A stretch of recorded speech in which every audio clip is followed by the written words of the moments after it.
In the 1950s, when I was a senior at Von Steuben High School on Kimball Avenue in Chicago, before we all moved to Skokie, my history teacher assigned us to interview some older folks about growing up 2 generations earlier.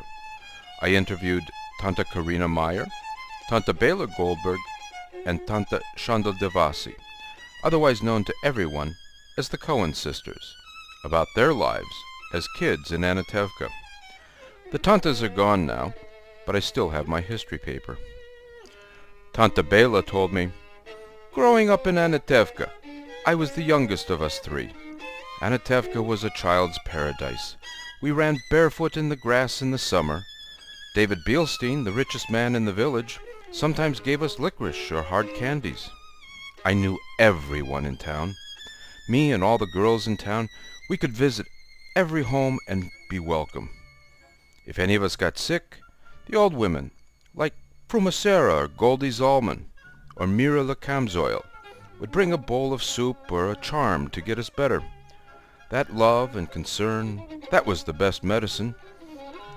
Karina, Chandla, and me shared one bed, but we would stay awake giggling and telling stories until Papa would yell at us, 'Go to sleep now! It's almost time for the rooster to wake up.' Then we'd whisper a bit more and try to stay awake to see if the rooster really was going to wake up soon, and then fall asleep. Tante Karina said, 'I was in love with the rabbi's son Mendel, but so was Chava, the daughter of the town's dairyman. She thought by reading important books and talking about big ideas to Mendel that she would catch his eye. But it was never a contest. I flirted with him. Yes, you can flirt with even the rabbi's son. He was a man, and such a good-looking one, although always trying so hard to be so straight-laced. But Mendel had 2 eyes, so when I sashayed, he watched. He pretended not to, but he watched. Still, Mendel was never meant for either Chava or me. Yenta arranged a different match for me, a better one in the end.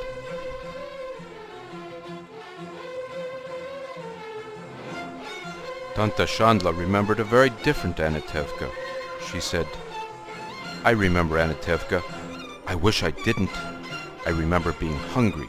I remember having no shoes and just one dress, a dress that was a hand-me-down from a hand-me-down, what we would call today a rag. I remember the 3 of us girls sleeping on one bed, the size of my child's crib. I remember the stink of the outhouses and the smell of the stables and barns. I remember water that made us sick, food that would not keep and spoiled and made us sick, sewage running in the streets after a rainstorm, in the poor part of town, our part of town. Without good sanitation, good water, good medicine, somebody was always sick.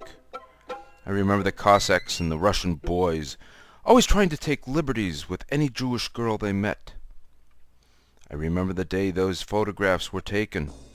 We were outside because Mama and the baby were both so sick that Papa let us out from the chores.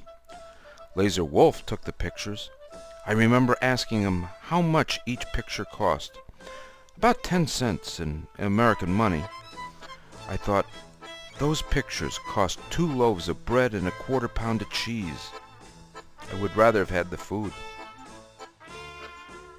I married my Isaac just before the expulsion. He was a bookkeeper and came from a family as poor as we. We worked our way to America, where Isaac found work in a Chicago bank. After Isaac earned his first paycheck, I never missed another meal. After a second paycheck, neither of us were ever without warm clothes again.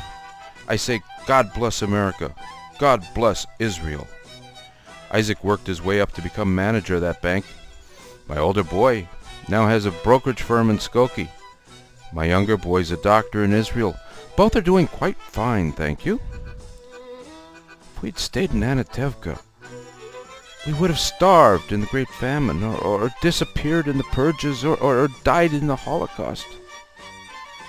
I'm alive, well-fed and warm, here in America. I say God bless America, and God bless Israel. Yes, there were good people in Anatevka. Frumasera and Laser Wolf gave meat scraps away to the hungriest of us.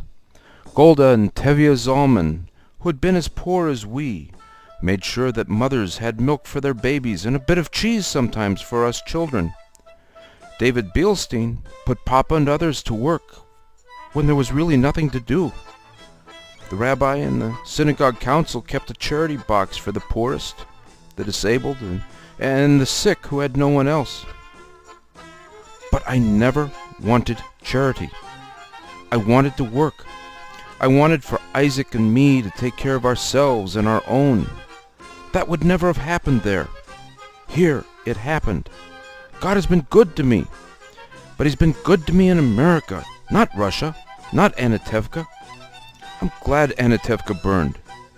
Now, no one else will suffer there, or starve there, or die there, now that it's gone.